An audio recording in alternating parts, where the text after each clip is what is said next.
Gusto mo kita mga artista? Suka na ito sa primero. Gipili isip ko sa kakonsyal. Sa sunod sa 2020 katuin. Magpapili pag-usap. Aron na padayon ang pag-alagan o paservisyo sa katawan. Doctor in Public Administration. Chairman Benefits Counselor League. 70,000 tibuok syudad sa Davao. Executive Assistant of Vice President Sara Duterte. Atong palapakan ang Record Chain Puno. Former Councilor Dali Daliran. Thank you very much. Salamat, Charlie. Mabuhay ang masang Pilipino. Mabuhay si Pastor Kibuloy. Maraming salamat. We are given 3 to 5 minutes. Ako lang mayroon ang akong oras. Una sa tanan, atong iampo si Pastor na nasa prisuhan karon. Yes!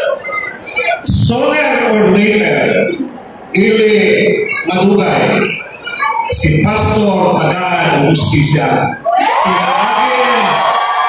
Pinaagi sa atong buto. Mabuhay si Pastor Kibuloy. Nganong nakatatanan dire. Nakatatanan dire kay mahal ang Panginoon. Tama dire. Ang sibuyas mahal kayo. Tama dire. O nakatadire kay dili nato malimtan kung unsay gihimo nila kang Pastor Kibuloy diha sa National Highway. Tama dire. Karon, pagkapili ako congressman at trabaho kay Sara Duterte sa Manila, iampo nato maayo ang tanang mga taong gidaw-daw. Si Sara Duterte buutan kani ang siga ni Mutimo, pero tanaw nimo mo sa ilang gihimo. Whether they like it or not, maabot ang panahon that the next president of the Republic of the Philippines will be coming from Davao. Walay lain si Vice President Inday Sara Duterte. Whether they like it or not, musubot sila dili. Sooner or later, love will always prevail over money. Yes! Tama dili. Ang kwarta makita na anytime. Pero ang kasing-kasing sa mga Duterte ni Pastor Kibuloy na nanay resulta magpabilin sa ulahuna o kasing-kasing sa kakayahan. Whether they like it or not, the next mayor of the city, and they cannot get Davao City, walay lain si Mayor Rudy Duterte, papakan nato si Mayor Rudy Duterte. Whether they like it or not, musubot sila dili. They cannot conquer Davao because Davaoeño love the truth and love what is valid and legal, and that is Davaoeño. Papakan nato ang Pastor Duterte as lahat, daghan siya na himo. Daghan mga negosyante. Musubot sila dili ang tamis na pangserbisyo sama sa mga Duterte na murag bangga na tamis, dili ka na mahikaw sa kasing-kasing o dugo sa mga Duterte. The next congressman of the 2nd District is Omar Duterte. Papakan nato. But again, my question, why we are here? Ganong nga din because of these people. Ayaw nyo kalinte ang pinakaubos. Gikan sa yuta, gikan sa kapublikon, daghan na tawanan. Number 53,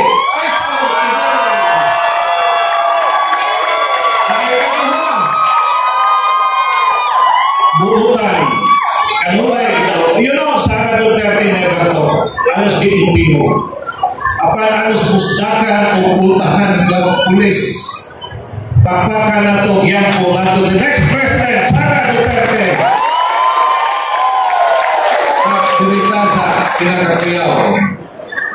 Bisan kung saan nila, the highest in terms of surveys, acceptability of Filipino people, musunod silang dili. Respetado sa tibok kalibutan, walay lain si President Rudy Duterte.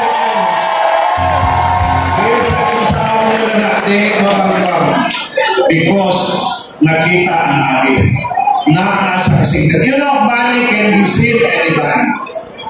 Relationship brought by money. Ang relasyon pinagi sa kwarta. Pag maanaw ang kwarta, wala na una kapag ang relasyon gikan sa kasing-kasing magpabiling ka na, and that is the alternative. Bongo, tapang at malasakit. Ikampanya na ito. Papakan na ito si Bongo. Pagkakuna de la Rosa, ordinaryo taga-Davao. Papakan na ito si de la Rosa.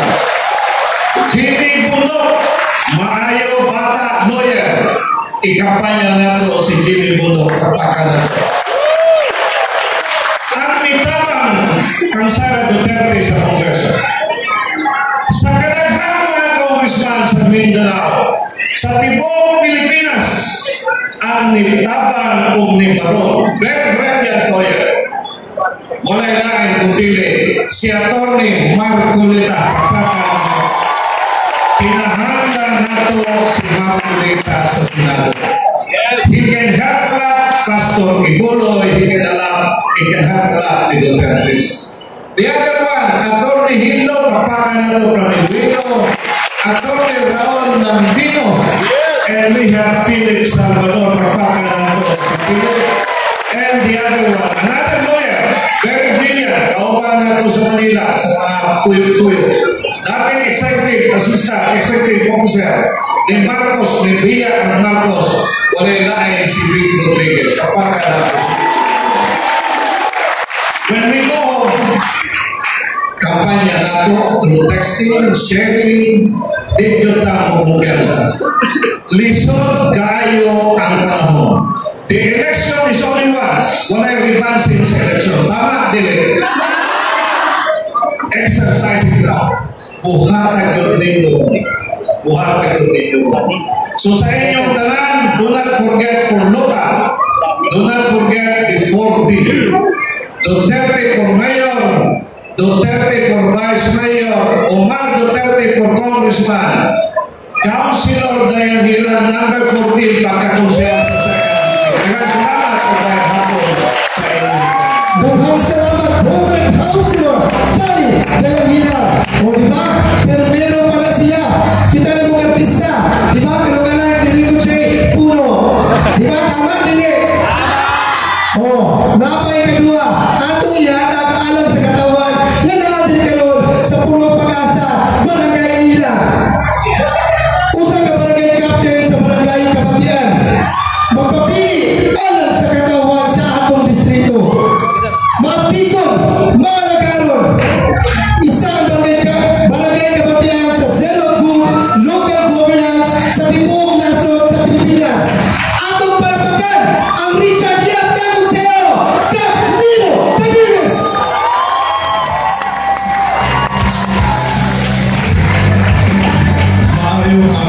Salamat, Michael. Ang bugas ba, 20 pesos na lang ang kilo?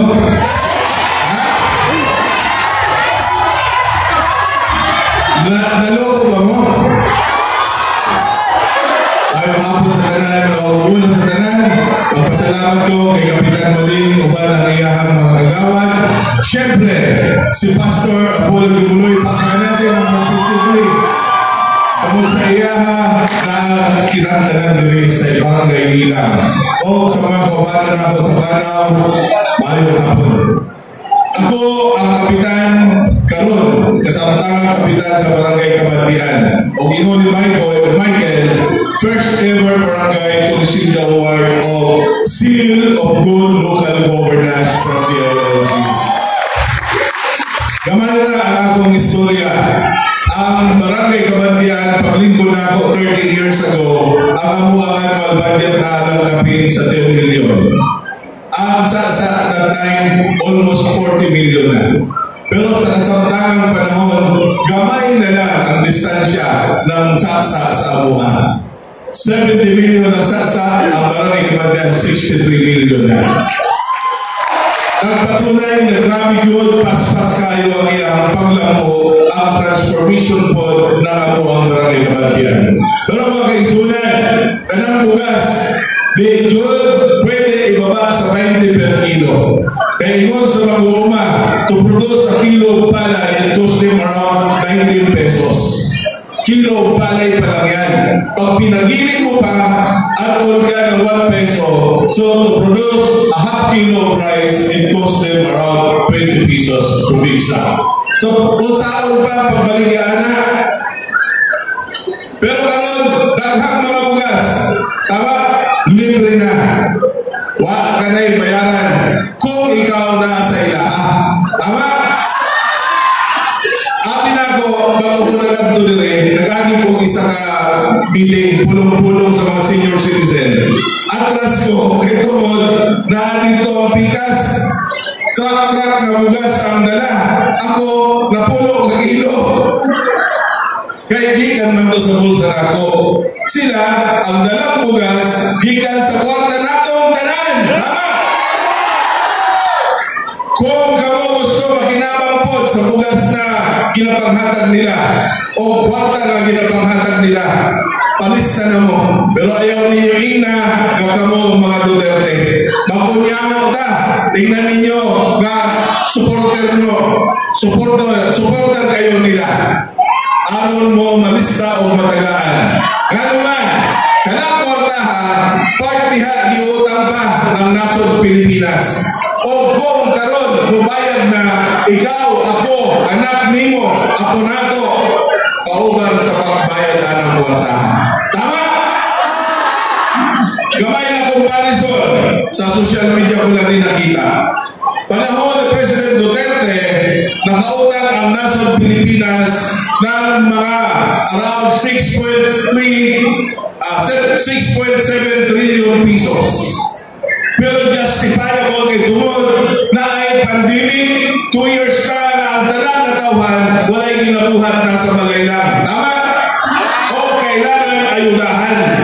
Plus, kanang mga mega projects ni Duterte, kanang build, daghan na all throughout the Philippines. Karon, ang utang ng nasod Pilipinas nagabot na o 16.3 trillion pesos.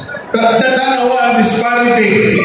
Ang gilokso niya, panulo sa panahon ni Marcos, na si Marcos halfway to the end of his term. Diba tama? 3 years pa lang siya.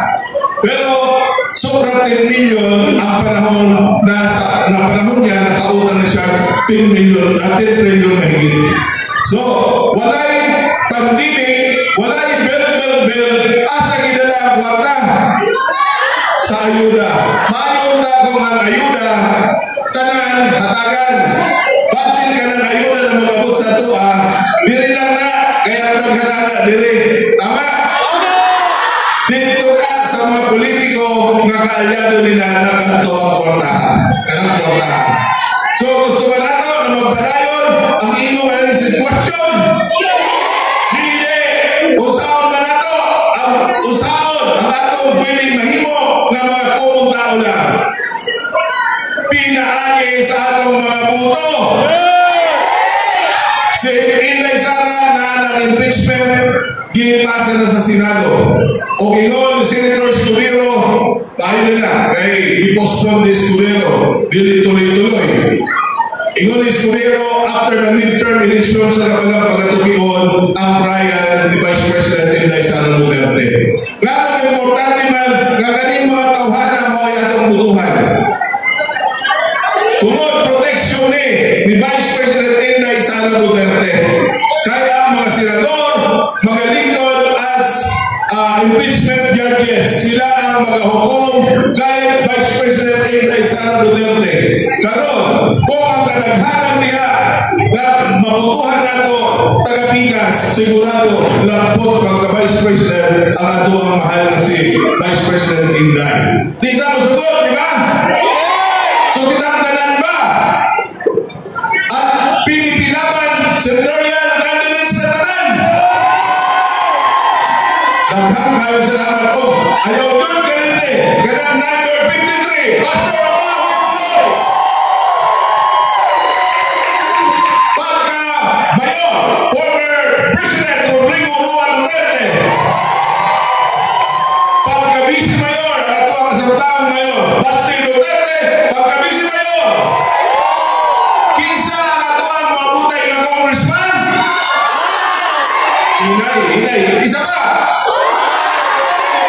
Very good. Check. While live, nakamu ang kauban ng mga kapitan, Congressman Omar Duterte. Party list na ito, ayaw kalimti. Dahil PDP party list. Ugapot, Duterte Youth Party List. Na si Sir Brian Lee ang nominee nato sa PDP party list. O maghangyo ko kaninyo, 3 sili na nilaga number sa hukbong sa taong lungsod, pero 8 lang ang atong pagabilion.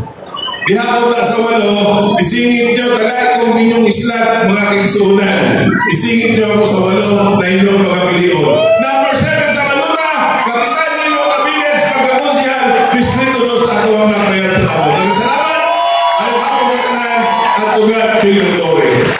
Maghang salamat! Barangay Captain Nilo Abilis, Hermano Domingo Tatak Duterte Bertinis. Una sa kanan, makikong kahuran sa ato ang mga makapili sa pagkakunsihan dahil sa Distrito 2, dinala ko isa-isahon sa ato ang host barangay dahil sa barangay Ilang, Kap, Bading, ibabaw ato palapakan. Tapos si Kap sa Kapsibuan, ato palapakan. O abang kauban sa Lancaw, ang representative sa PPP Party List, Tom Brian Lim. Barangay Council sa Ilang, Barangay Pangsularis, sa atong kapulisan, sa atong kasundaluhan, sa atong tanan, mga KOJC members. Usa ka mayong hapon kaninyong tanan. Una, gusto ko magpasalamat sa inyo tungkol sa inyong dihatag na suporta kanamo last election. Daghan kayong salamat sa inyong suporta ng Duterte Youth Party List na agyapon sa Kongreso. Ang Duterte Youth Party List, makaigsuunan ko, mawala niya ang nag-inusarang party list sa Kongreso nga nakipagtanggol si Ma'am Inday Sara Duterte. Kipagtanggol ang atong President Rudy Duterte dito sa Kongreso. O nag-inusarang party list sa Kongreso nga gipaglaban namo ang SMNI laban sa makakaliwang grupo.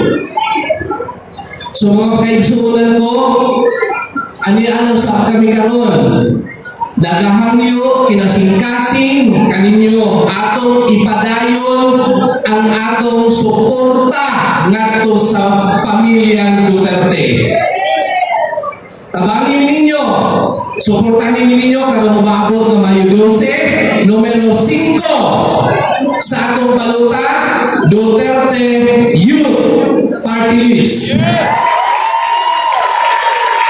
Sa ato ang mga senatoriables, adi po na ito kalimtan. Una, ang bisyo, ang magservisyo, si Mr. Malasakit, numero 28, Senator. Ay balang to si Senator Bongo sa unang panahon pa, aid pa siya, mayor pa, ang ato alam doon ng presidente, dahil na kayo natabangan din sa Davao City. No? So, atong ipadayon, atong pasuporta kay Senator Bongo. Atong ikaduha, na taga, atong aragyapon, taga Davao Dili Shore. Tama ba Davao Dili Shore? Davao del Sur. Number 22 sa Balota, Senator Bato Dilamusa. No? O lamaw sa kanan, makaigsuunan ko ang ato ang halandon na pastor Apollo Kibuloy, numero 53 sa ato ang Balota. Si Pastor Kibuloy, anahimamak na mo ni sa Duterte Youth Party List even before pa. No? So ako na-assign sa unang sa CIDG, si Pastor Kibuloy, nagkaroon kami programa. Una, si Pastor Kibuloy, pro-environment. Tanawan ninyo ang Barangay Kamayong. Exhibit A ni Pastor ang Barangay Kamayong. Giunsa ni Pastor pagpadaghan sa kahoy nga naa sa Barangay Kamayong. Si Pastor nakipag-partnership sa mga sa CIDG before. Nagkaroon mi o programa, tree planting. So, atong palakpakan si Pastor Apollo C. Kibuloy. Ikaduha, si Pastor. Ipagmalaki ni Pastor sa amuan. Ang dome. Wala si Black. No? Tinoon, si Pastor, nagkaroon siya mga intriga na ang kingdom daw, dugay na human. Pero, ang ipagmalaki ni Pastor, dugay na human ang kingdom, pero bisang 5 centavos, walay utang ang kingdom. Nga naman, kay tungod si Pastor, kalaban kayo niya ang corruption. Kalaban kay Pastor corruption. Okay, so nakita na ko si Pastor, no? Pakita sila pattern ni Senator Bongo. Senator Bongo, naging as mayor, no? Mayor pa si Mayor Roding siya. So karon, tungkol siya pagtabang, nahimo siyang senador. Tama! Okay. Ikaduha, si Senator Bato, naging city director, naging PNP chief. Tungkol sa iyang pagtabang sa mga tao, nahimo senador. Tama!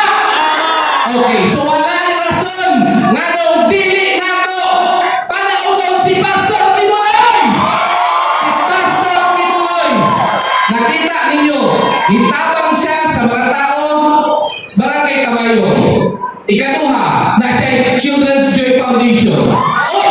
Tanawa, ang QG's members, yung sapat nila ni Pastor. Diba?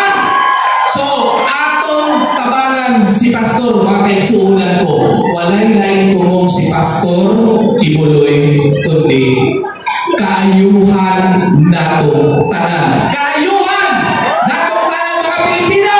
Atong tanan si Pastor ang isa na victory show.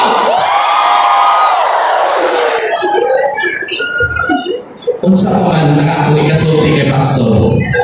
Mahutan ko time, no? So, daghan gyud kayo ang nasinati nako kay Pastor. So, ang uban ng mga Centuriables na to, atong i-vote straight PDP laban. So, siyam lang ni sila karoon. Siyam lang. So, atong paningkamutan na panaon na to ni, kay ihangyo ni President Rudy Duterte sa atuang. Kay nanuman, kinahanglan ni sila paabot sa impeachment ni Ma'am Inday. Pagkaruan sa mga sa Kongreso, butuhan gapon, no? So, kaya daghan man sila karon, nidaogin sila na impeach si Ma'am Inday.